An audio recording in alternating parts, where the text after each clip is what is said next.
একজন সুইপারের বেতনই দিতে হচ্ছে ৬২,০০০ টাকা। অবশ্যই এটা হিউজ টাকা এবং এখানে নামবিহীন টাকা এবং মানে ডট ডট শুধু ডট ডট দিয়ে টাকা লেখা পরিমাণটা লেখা। এরা সুইপারদের নাম করে হাজার হাজার টাকা লুট করতেও দ্বিধা করে নাই। এই দেখেন ৪২,০০০ টাকা, ৩৯, ৩৭,০০০। আর একটা মজার জিনিস দেখেন, এইখানে নামবিহীন কোনো নাম নাই কিন্তু টাকা উঠছে।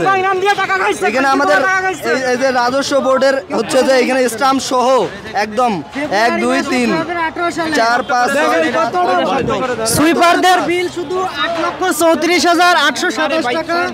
ফেব্রুয়ারি মাসে ২০১৮ সালের ১ মাসের বেতন শুধু সুইপারদেরই ২০১৮ সালের ফেব্রুয়ারি মাসের। শিল্পীরানি ৬২,০০০ টাকা, বাড়ি ভাড়া ১০,০০০ টাকা। মজার জিনিস হচ্ছে কোনো ইয়ার সাথে হিসাবের সাথে কোনো হিসাবের মিল নাই। মানে দেখেন বাড়ি ভাড়া বাবদ হচ্ছে ১০,০০০ টাকা দিছে, যাতায়াত বাবদ এইখানে ডট ডট, তারপর পুরাটাই ৬২,০০০ দিয়ে দিছে।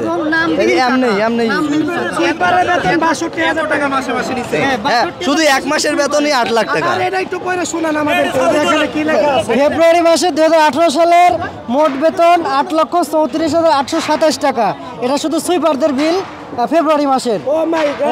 সই করছে ডক্টর কি শফিকুল হাসান দীপ্ত, এই হচ্ছে সই করছে এবং নামবিহীন এখানে টাকা নেছে, নামবিহীন টাকা।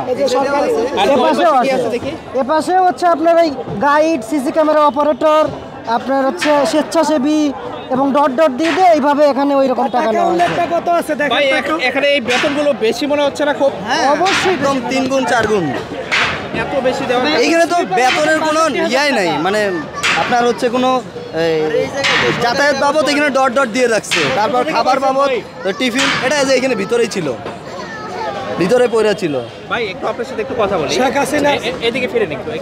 এই যে এটা ৬২,০০০ টাকা সুইপারের বেতন, এটা কেমন? সুইপারের বেতন এত বেশি? অবশ্যই এটা বেশি। বাংলাদেশের পরিপ্রেক্ষিতে ৬২,০০০ টাকা যদি একজন সুইপারের বেতন হয়, সেক্ষেত্রে একজন গ্র্যাজুয়েশন শেষ করে পড়াশোনা শেষ করে তার বেতন ১০,০০০ টাকা ১২,০০০ টাকা। আর একজন এই আওয়ামী লীগের স্বৈরাচারী এই সরকার একজন সুইপারের বেতনই দিতে হচ্ছে ৬২,০০০ টাকা।